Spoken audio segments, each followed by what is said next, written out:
Listo, todo tuyo. Dale, gracias. Bueno, gente, vamos a seguir un ratito más.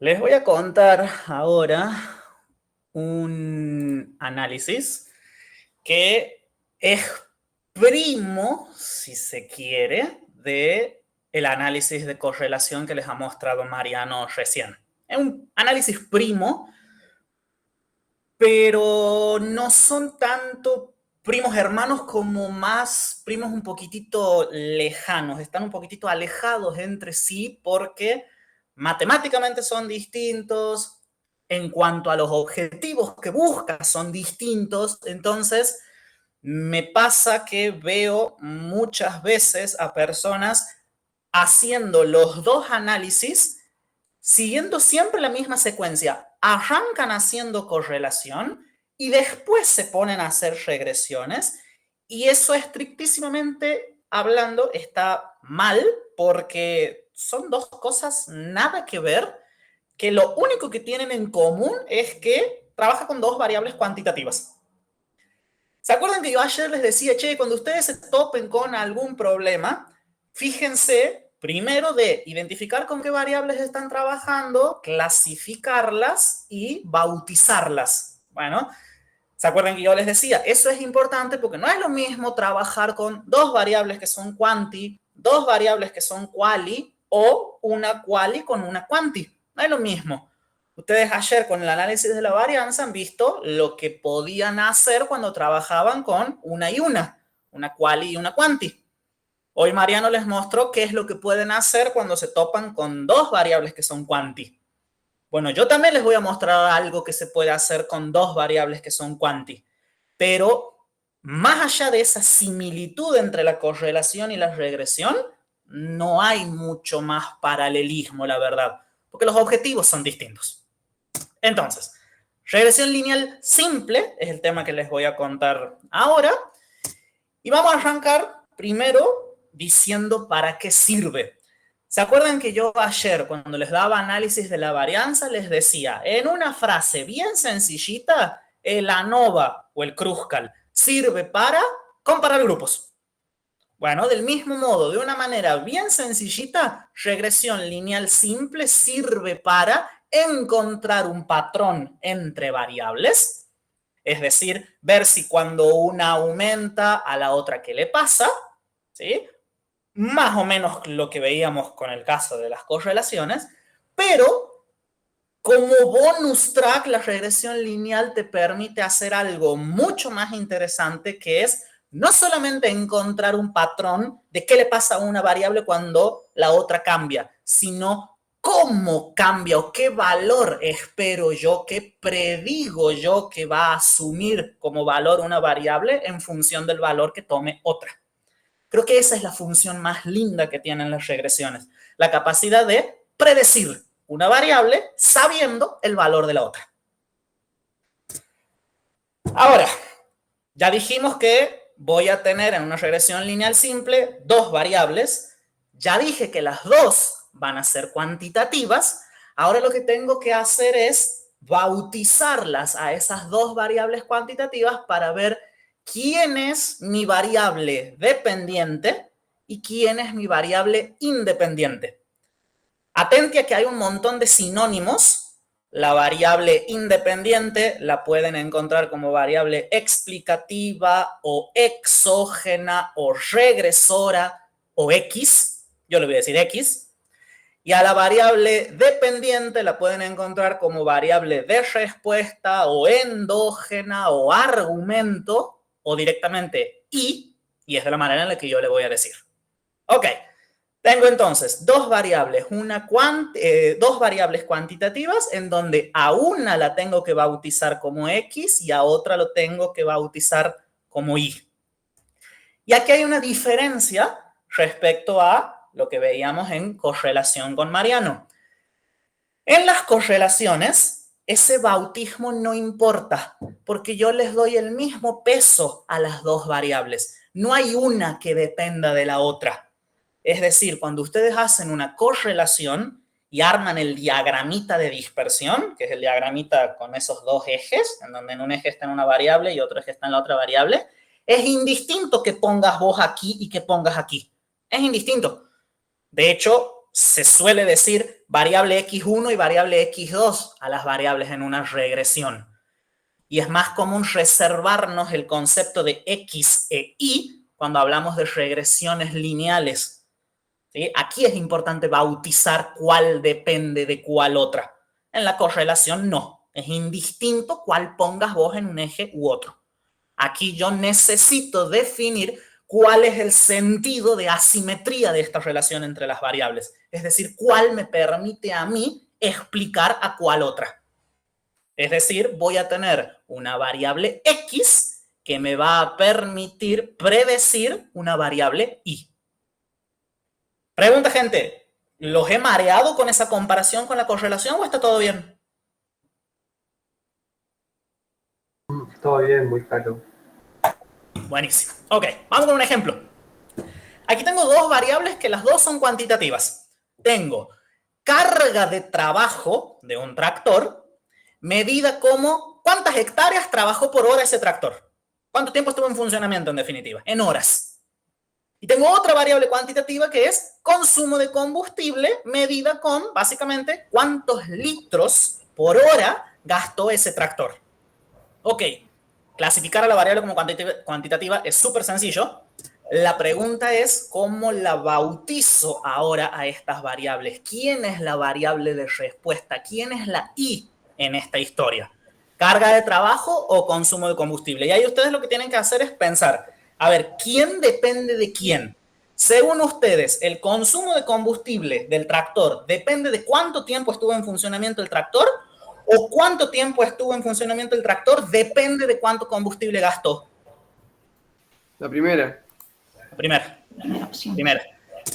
Suena lindo, o no lindo, lógico, si se quiere, entre comillas, lógico, que la variable independiente sea cuánto tiempo el tractor estuvo en funcionamiento. Y la variable de respuesta sea cuántos litros de combustible gastó ese tractor por culpa de que estuvo trabajando tal cantidad de horas. La secuencia lógica temporal, vamos a decirle así, es esa. Entonces ahí me queda definido a mí en estas dos variables cuantitativas quién tiene el rol de independiente y de dependiente. Totalmente distinto, otra sería esta alternativa en la que yo considero la situación inversa, considerar como variable independiente el consumo de combustible y como variable de respuesta qué carga de trabajo realizó. Suena raro pensado así. Esta otra suena más lindo, ¿sí? Ahora, fíjense que yo estuve haciendo como comillitas recién. Eso es por lo siguiente, gente. Matemáticamente hablando, estadísticamente hablando, al software le da lo mismo quién defines vos como tu variable de respuesta. No le interesa, ¿sí? Te va a hacer los cálculos igual. Los que van a decidir quién, por lógica o por pregunta de estudio, se merece estar en la posición de I, son ustedes. Yo puedo hacer el cálculo de las dos maneras.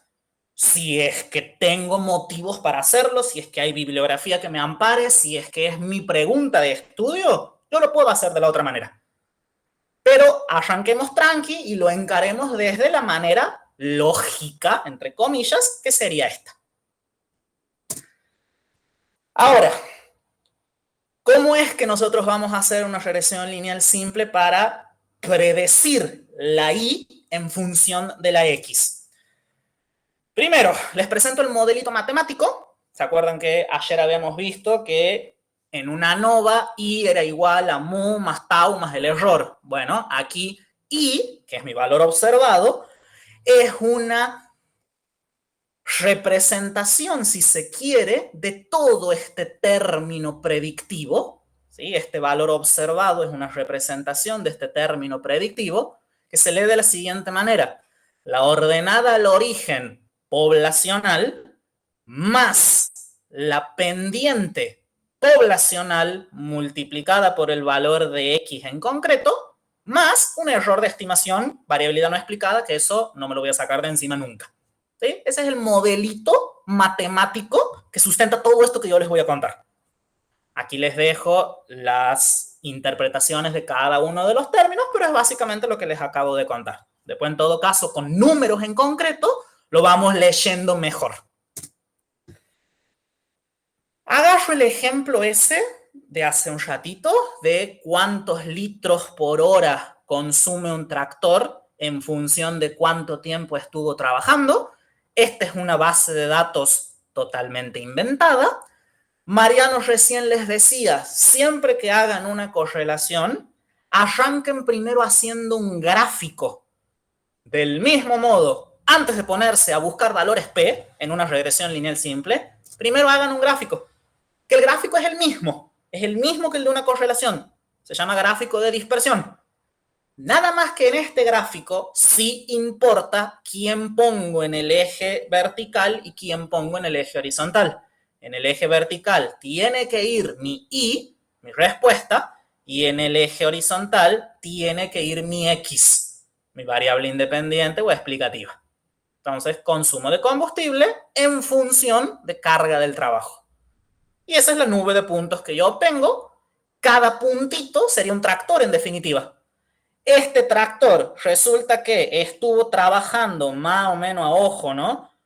1,75 horas y consumió más o menos 10 litros de combustible por hora. Esa es la interpretación de este gráfico. Cada punto es un tractor. Bien. Hasta ahí, este diagrama de dispersión es igual al diagrama de dispersión que podrían haber obtenido cuando hacían una correlación. ¿Sí? Es igual. ¿En qué se va a diferenciar este diagramita de dispersión? En que le tengo sí o sí que ajustar una recta a esa nube de puntos. Sí o sí tengo que ajustarle una recta. Entonces, cuando ustedes en un paper vean eso, tienen que saber que el análisis de fondo es una correlación. Cuando vean eso, tienen que saber que el análisis de fondo es una regresión. Ok. Entonces, esa recta que yo he ajustado a mi nube de puntos responde a una fórmula, a un modelo matemático que es este. Pero recuerden que los modelos matemáticos tienen parámetros. Todo esto que aparezca con letras griegas son parámetros, son cosas a nivel poblacional. Como yo no voy a hacer censos, generalmente nunca, yo no voy a tener acceso a esto poblacional y a esto poblacional. Yo voy a tener acceso, como estoy trabajando con muestras, voy a tener acceso solamente a estimadores de los parámetros poblacionales. Es decir, mi fórmula en definitiva va a ser esta. Ya no voy a tener beta 0 como ordenada poblacional. Ahora tengo B0 como ordenada muestral. Ya no voy a tener beta 1 como pendiente poblacional. Voy a estar trabajando en realidad con un B1, que es mi pendiente muestral. Es lo único que cambia respecto a la fórmula madre, digamos.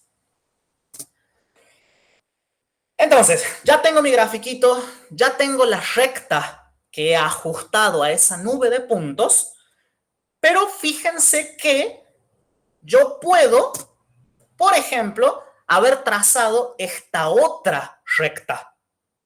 La llamo recta B. Que fíjense que versus la primera recta tiene la misma inclinación, la misma pendiente, por eso son paralelas. Es lo único que están difiriendo es en la altura. Una está arriba, la otra está abajo. Difieren en su ordenada al origen. Esta otra recta, la recta C, fíjense que sigue siendo paralela a las otras dos. Sigue teniendo la misma pendiente, la misma inclinación. En lo único que difiere es en a qué altura está. Difiere en su ordenada al origen. En cambio, esta otra recta, la recta D, también la puedo aplicar sobre esta nube de puntos. Y fíjense que aquí no solamente difiere en la altura, sino que también en qué tan chueca está. O sea, difiere en ordenada y en pendiente respecto a todas estas otras tres. O sea, gente, yo puedo a la misma nube de puntos trazarle infinitas rectas que la ajusten y que van a ir difiriendo en pendiente, en ordenada o en las dos cosas. Entonces la pregunta lógica, gente, es ¿cómo hago para elegir entre todas? ¿Qué es lo que hace que una recta se vuelva especial para que yo diga, esta la quiero? ¿Sí? ¿Cómo elijo la mejor recta? Entonces, agarramos la recta A, que fue la primera que yo les mostré. Quiero que se fijen, gente, que la recta intenta ajustar la nube de puntos, pero noten cómo no todos los puntos caen sobre la recta. Fíjense, este puntito cae sobre la recta. Este casi que también, este también, este también. Pero este punto no está sobre la recta. Este otro tampoco, este otro tampoco, este otro tampoco, este otro tampoco. Es decir, si yo miro esto con un poquito más de aumento, tengo esto, ¿sí? Tengo mi recta y tengo mis puntos, los puntos no quedan exactamente sobre la recta. Vamos a empezar a ponerle nombre a estas cosas, gente. Los puntos son los valores observados. Cuando vos muestreaste y te pusiste a hacer las mediciones, bueno, obtienes estos puntos rojos. Le voy a dar este simbolismo a los valores observados. Ahora, tu recta no es más que una seguidilla de valores estimados según tu fórmula.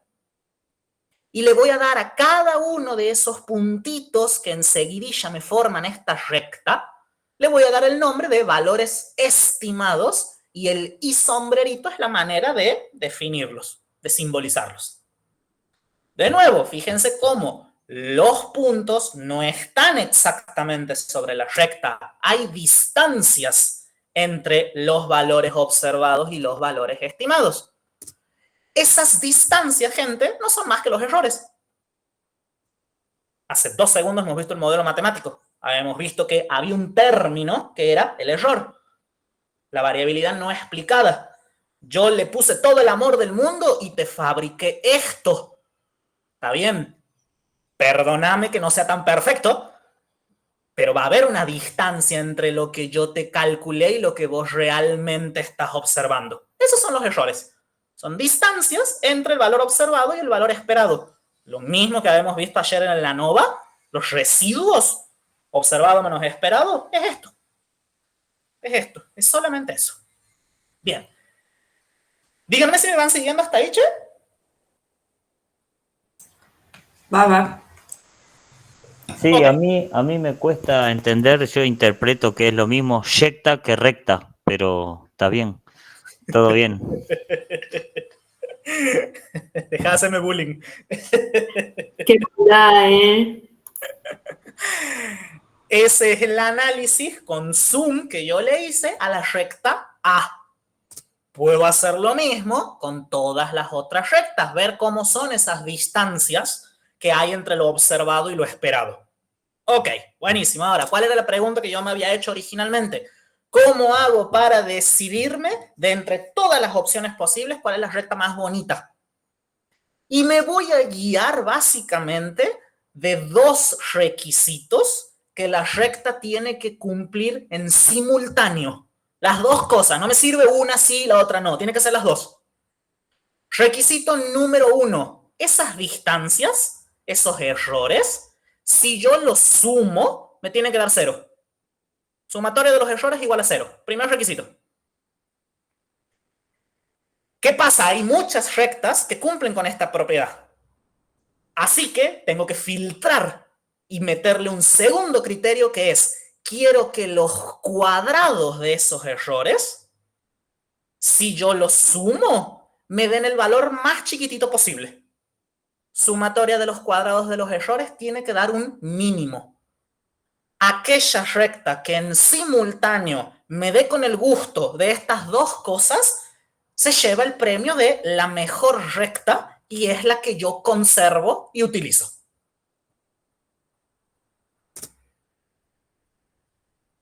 Recordamos entonces que los errores o residuos son diferencias entre lo observado y lo esperado.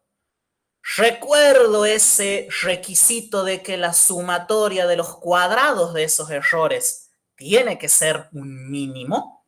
Y miren lo que hago, sencillamente es reemplazar esta letra por este cálculo, ¿sí? Y me queda esto. Sumatoria de los cuadrados de las diferencias entre lo observado y lo esperado, o sea, los errores, tiene que dar un mínimo. ¿Sí? Estas dos fórmulas entonces son equivalentes. ¿Por qué les muestro esta fórmula y no me quedé con esta otra? Sencillamente porque si uno a esta fórmula le hace unas místicas matemáticas que se llaman derivadas, uno obtiene estas otras dos fórmulas espantosas que no son más que las fórmulas que te permiten a vos calcular la ordenada y la pendiente, que son las dos cosas que yo necesitaba en mi modelito muestral. La observación es igual a la ordenada al origen más la pendiente multiplicada por X, más lógicamente un error que siempre lo vas a tener. Yo hice los cálculos con esa base de datos inventada y tengo que la formulita es esta. 1,83 más 4,58 por X. ¿Cómo leo yo estos dos valores? ¿Cuál es la interpretación de una ordenada y la interpretación de una pendiente? Son cosas que se las ve en el colegio a esto, pero probablemente sean súper olvidadas, así que lo veamos. 1,83 es básicamente el consumo de combustible cuando la carga es cero. Es decir, cuando el tractor no se mueve nada, gasta 1,83 litros por hora. Se nota, gente, al yo decirlo, que la ordenada al origen, las mayores de las veces, las más de las veces, no tiene una interpretación práctica. Es solamente a los fines de la matemática que nosotros la ponemos. Pero yo que soy biólogo, nunca vi un caso en el cual la ordenada al origen sea de interpretación práctica, útil. Sí sé que hay otras áreas, creo que en ingeniería civil, por ejemplo, no me pregunten un ejemplo concreto, Analía seguramente se acuerda alguno, en donde las ordenadas sí son importantes. A nosotros en realidad lo que nos importa es esto, es el valor que acompaña a la X. ¿Qué significa ese 4,58? Significa que a medida que el tractor trabaja una hora más, consume 4,58 litros de combustible. Aumenta el consumo de combustible en 4,58 litros. Es decir, el valor de la pendiente no es más que cuánto cambia y cuánto cambia esto por cada aumento unitario en X. A medida que aumenta en una hora el trabajo del tractor, aumenta 4,58 litros el consumo de combustible. Ese es el valor que a nosotros nos importa, el valor de la pendiente. Preguntan, ¿me entendieron eso? ¿Me he hecho entender?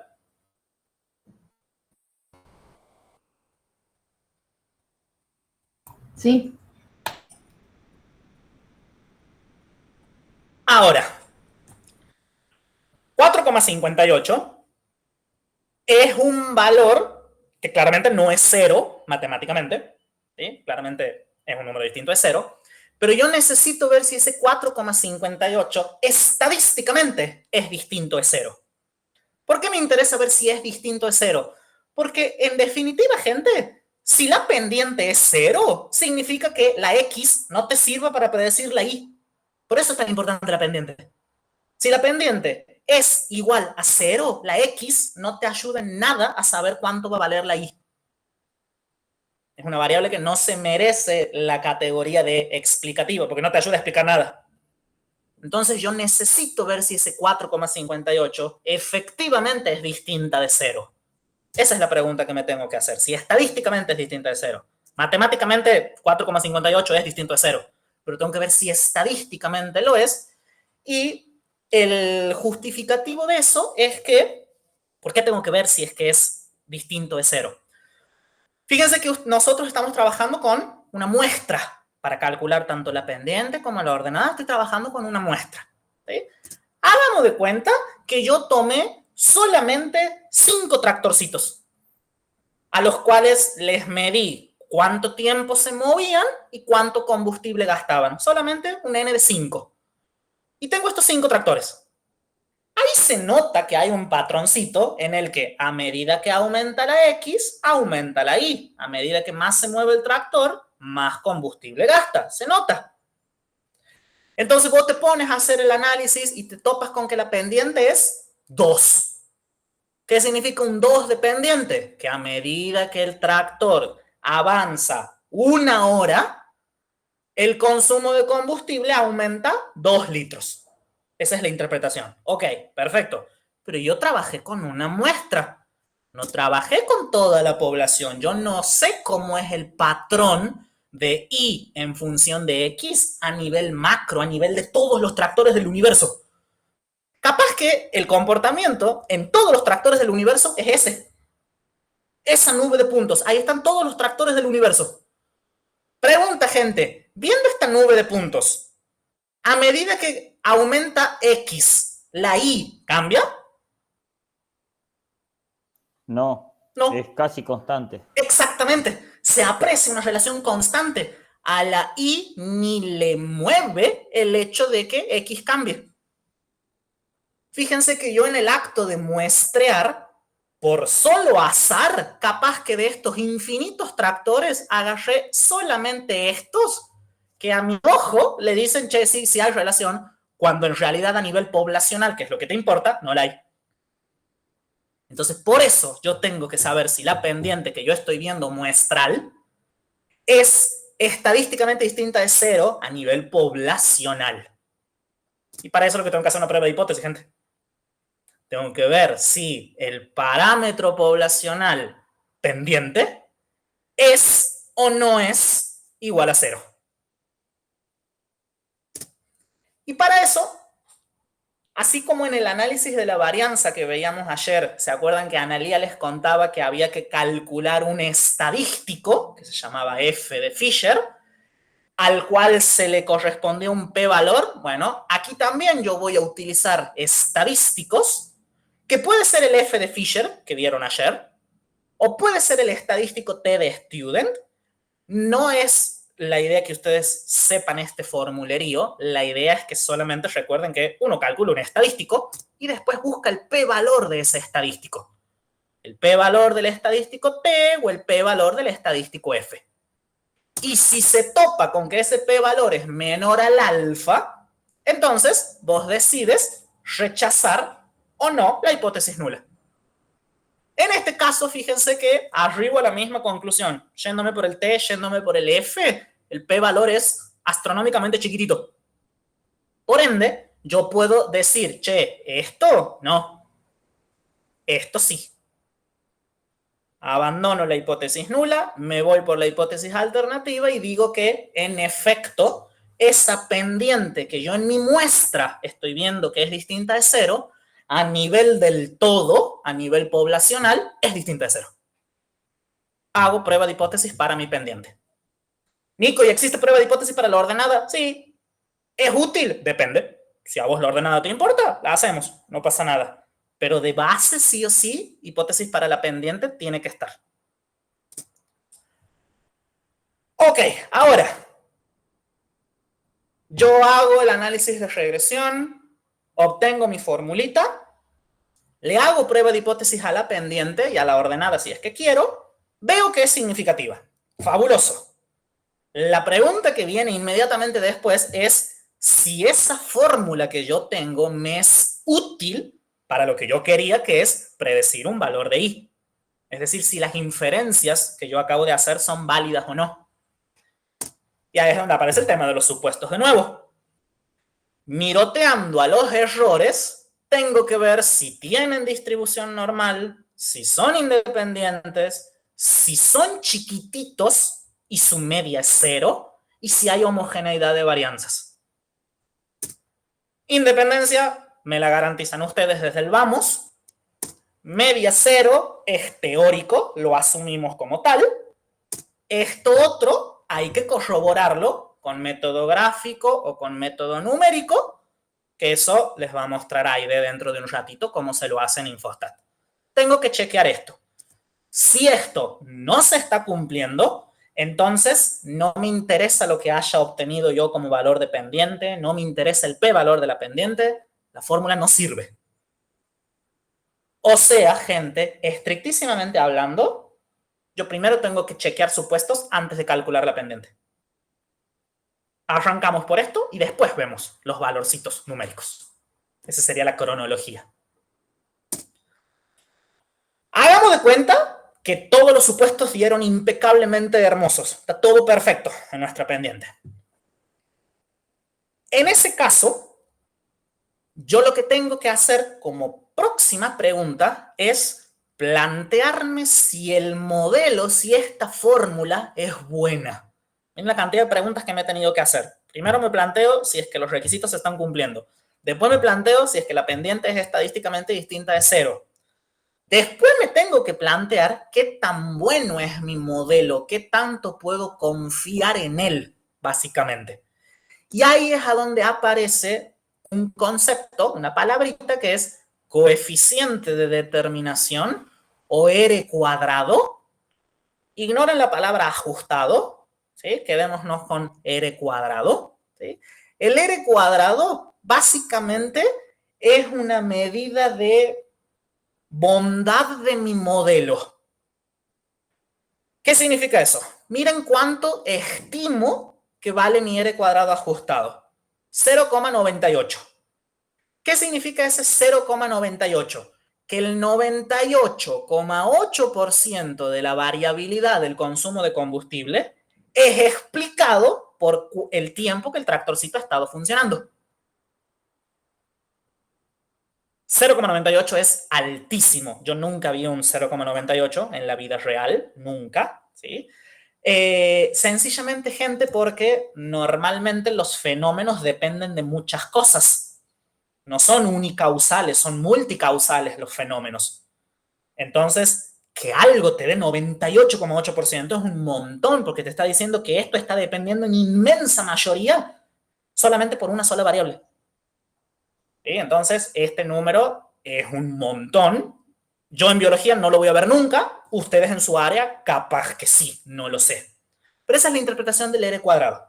Si ustedes llegan a ver un R cuadrado de 0,1, significa que solamente el 10% de la Y es explicada por la X. Y el otro 90%, ¿quién lo explica? ¿Qué sé yo? No sé. Un montón de otras variables. El tipo de suelo, la antigüedad que tiene el tractor, qué sé yo, un montón de cosas. Yo solamente, como la regresión lineal es simple, voy a poder estimar la repercusión de una única X. Hay, lógica, regresiones lineales que son múltiples, en donde yo le puedo meter al modelo múltiples variables X, que entonces, lógicamente, me van a estar mostrando un R cuadrado más completito, si se quiere, porque me va a estar hablando de la repercusión de muchas variables a la vez. ¿Se entendió, gente, este conceptito del R cuadrado? Se entendió, sí. Y Totalmente. ¿qué, Cuanto más grande, mejor. ¿qué valor es aceptable para un R cuadrado? No lo hay. No lo hay. Busca un libro y si llegas a encontrar algo, avísame. Yo no lo encontré nunca.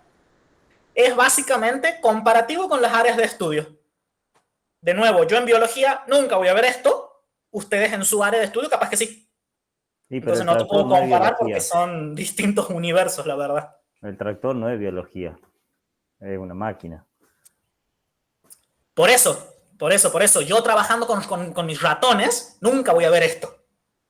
Trabajando ustedes con una máquina, capaz que sí, no lo sé. Bueno, entonces, veo un R cuadrado bastante respetable. Resulta, gente, que uno, así como cuando veía la pendiente, decía, che, esta pendiente efectivamente es distinta de 0, yo me puedo hacer la misma pregunta con el R cuadrado. Puedo plantearme, che, este 0,98 es distinto de 0. O sea, ¿hay una prueba de hipótesis que yo pueda hacer? La respuesta es sí, hay prueba de hipótesis para todo, como se darán cuenta. Hay una prueba de hipótesis que me plantea si este R cuadrado es o no es distinto de 0. En este caso, el p-valor de esa prueba de hipótesis es significativo, así que me quedo tranquilo con que en efecto tengo estoy amparado en un p-valor para decir que este numerito es significativo. Pasemos en limpio, gente. Lo que ustedes tendrían que hacer cuando se topan con un problemita de regresión, lineal o múltiple si es que les toca, es cronológicamente, primero arrancar por esto. Ver si se corroboran los supuestos. Los dos supuestos que ustedes pueden chequear gráfica o numéricamente, ver si eso está bien. Si es que eso está bien, avanzamos con los restantes. Si es que vos de entrada no tienes esto, alternativas hay un montón. Alternativas hay un montón. Puedes probar transformando la variable. Si ves que la variable no tiene distribución normal, que sé yo, no sé, tiene distribución Poisson, por ejemplo. No sé si les suena esa palabra. La distribución Poisson es una distribución de variables que son conteos. Que sé yo, no sé, número de espigas por metro cuadrado. Eso debe tener distribución Poisson seguramente. ¿Sí? Es otra distribución teórica, no es normal, es Poisson. Bueno, ¿qué puede hacer uno cuando chequea supuesto de normalidad y no se cumple? Porque no es normal la variable, sino que tiene distribución, por ejemplo, Poisson. Lo que haces es, agarras tu Excel y a la columna donde está el número de espigas por metro cuadrado, la conviertes. La manera de linealizarla, digamos, de volverla normal a esa distribución Poisson, cuando la distribución es binomial, perdón, cuando la distribución es Poisson, es al valorcito que vos tienes observado, le sumas 0,5 y a eso le sacas la raíz cuadrada. Esa es una manera de, a una Poisson, obligarla a que se esté comportando como una normal. Entonces, haces esa transformación en tu Excel, vuelves a correr el supuesto de Shapiro-Willis y se fijan si se corrigió o no. Es probable que se corrija. Si aún transformando la variable no la logras corregir, porque puede pasar, gente, o sea, si la variable no es normal y chau. Si tu variable no la logras corregir, no la logras normalizar, hay otras alternativas, otros tipos de regresiones que son mucho más complejas, nos exceden para este curso. Si quieren, agítenlo a Arnaldo para que hagamos otro curso. Son otros tipos de regresiones, se llaman modelos lineales generalizados, ¿sí? Son otros tipos de regresiones que se ajustan para distribuciones no normales. Pero bueno, hagamos de cuenta que todo se cumple hermoso. Si todo se cumple hermoso, ahí me pongo a ver la formulita que me arroja el programa. Veo cuál es la ordenada, veo cuál es la pendiente. Y lo interpreto, más o menos. Si la pendiente es positiva, significa que cuando aumenta la X, aumenta la Y. Si es negativa, significa que cuando aumenta la X, la Y disminuye. Y veo la magnitud. No es lo mismo una pendiente de 0,2 a una pendiente de 80. Una pendiente de 0,2 significa que cuando la X aumenta una unidad, la Y aumenta 0,2. Una pendiente de 80 significa un cambio mucho más brusco. Ok, buenísimo. Pero después me tengo que fijar que esa pendiente efectivamente sea un número que es distinto de 0. Entonces ahí hago la prueba de pendiente igual a 0 versus la alternativa de que no lo es. Si es distinta de 0, buenísimo, genial. Ahora me puedo plantear si todo el modelo matemático que ya sé que me sirve para predecir, ¿qué tan bueno es para hacerlo? Y calculo el R cuadrado ajustado, lo interpreto, es el porcentaje de variabilidad de la Y que es explicada por la X, y le hago su pruebita de hipótesis para ver si es que es o no distinta de 0. Si todo eso a ustedes les da bien y los deja conformes, ahora sí están habilitados para aplicar esta formulita para predecir, que era todo el chiste de esto, gente.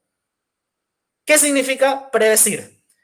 Que vos, si tienes la pregunta de, che, un tractor que estuvo en funcionamiento 5 horas y media, ¿cuánto espero que vaya a gastar de combustible por hora?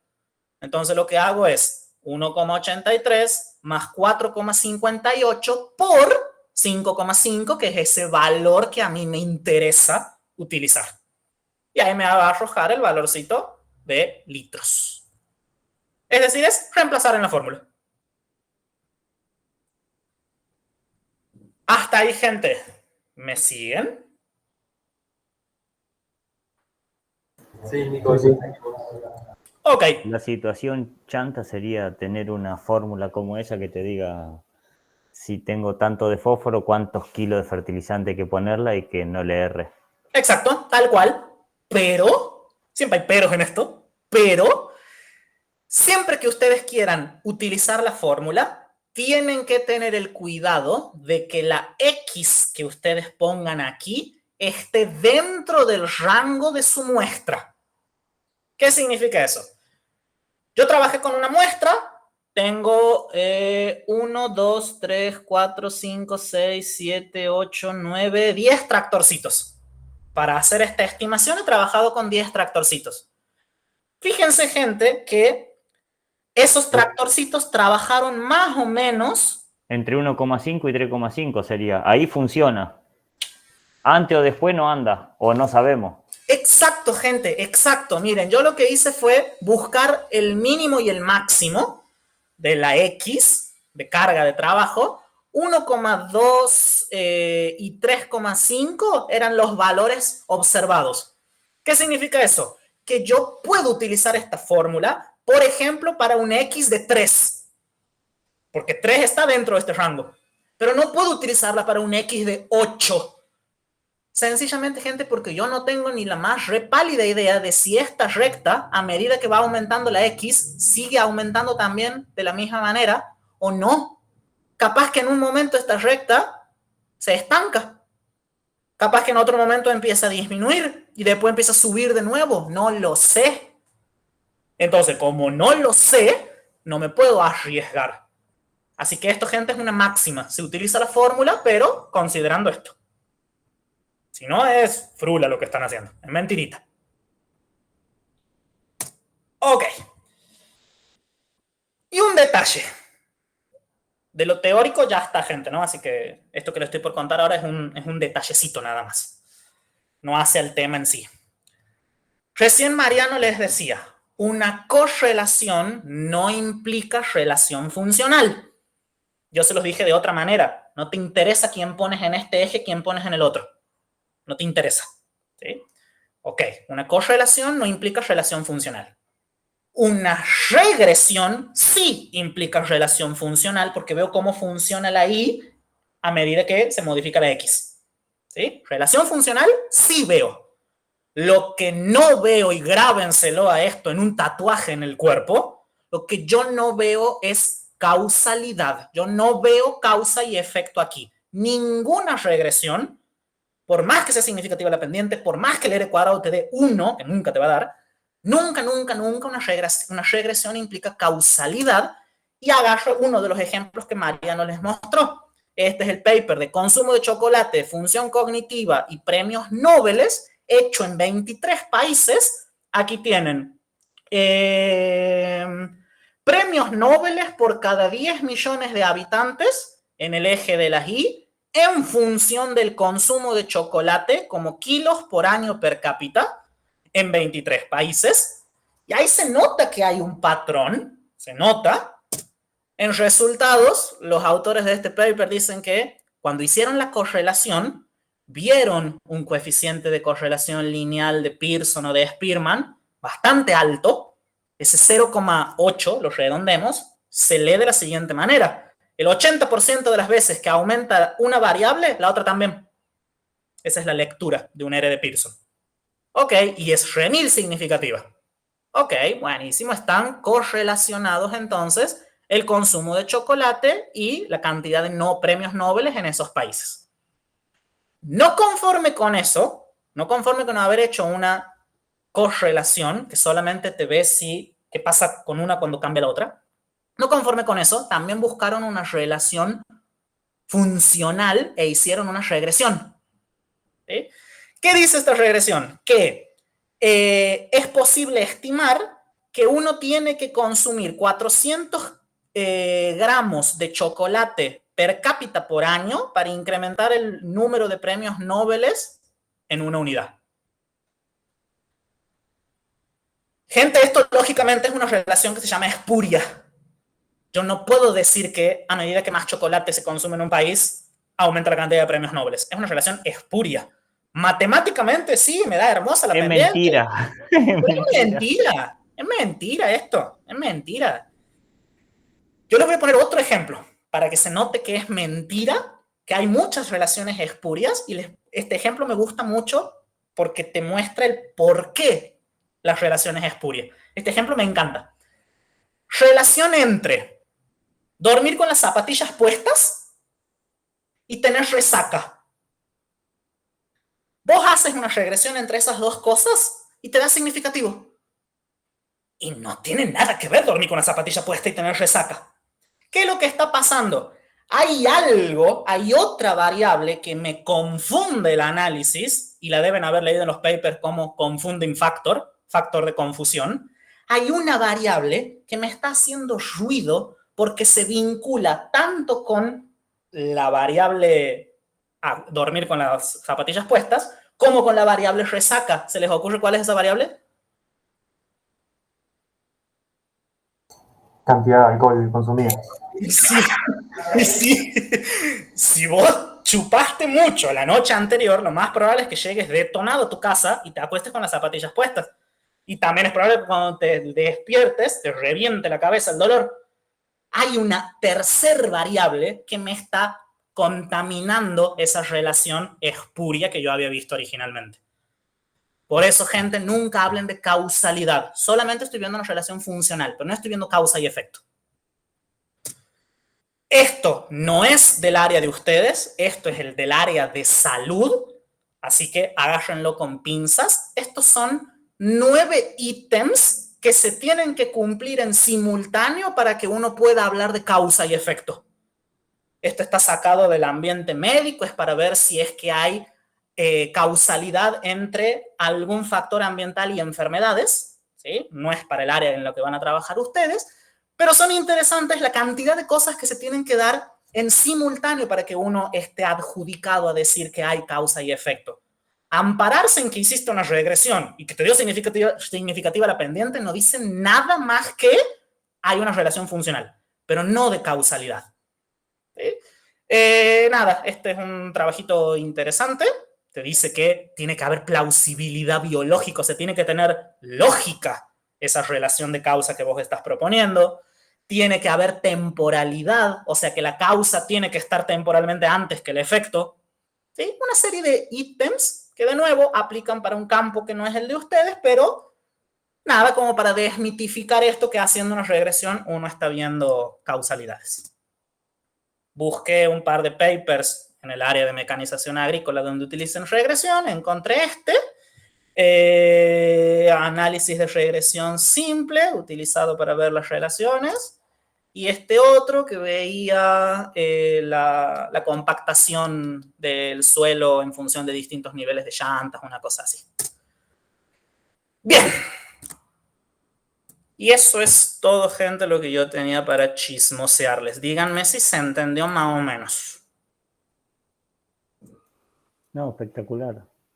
¿Se entendió? Muy didáctico, hablan muy raro los santiagueños, eso me hace que uno esté más presente, y cada vez que decís regresión, digo, debe ser regresión. Todo ese chiste que ya te hice es lo que me mantiene. Le toca prestar más atención, Lisandro. Sumamente activo a la presentación, nada, positivo. Buenísimo, me alegro mucho.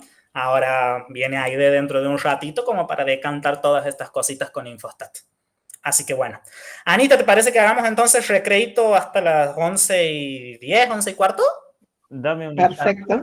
Gente, ¿todavía? Yo podría hacer una regresión lineal, por ejemplo, entonces, que sí tiene efecto altimetría con rendimiento. O sea, posición en el paisaje, o sea, loma, media loma y bajo, o sea, altura, con respecto al nivel del mar, y rendimiento debería dar una correlación en un mapa. Habría que probarlo. Sí. Pero sí. Vamos a probar. Después que aprenda a usar el Infostat, tengo para mapa de rendimiento acá para correr a ver qué hace. Tenés que aprender a usarlo con esos datos, Lisandra.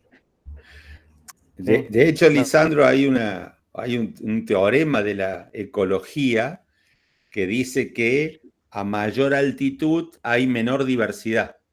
¿Sí? Entonces, a mayor altitud también hay menor producción.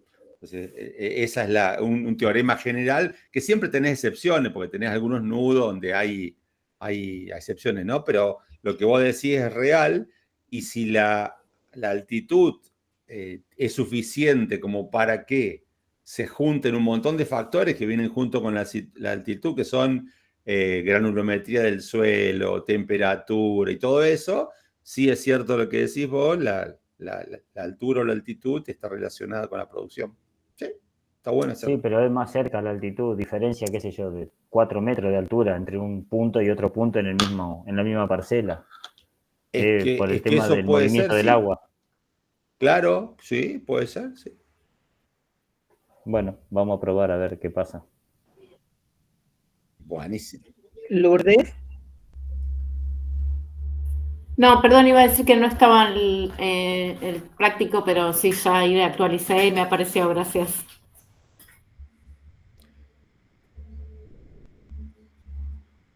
Bueno, hay que avisarle a Aide que tiene que entrar antes. Ahí le digo a Aide por WhatsApp. Ahí le acabo de mandar mensajito. Ah, bueno. ¿Paramos la grabación? ¿Quién la puso a grabar? Anita.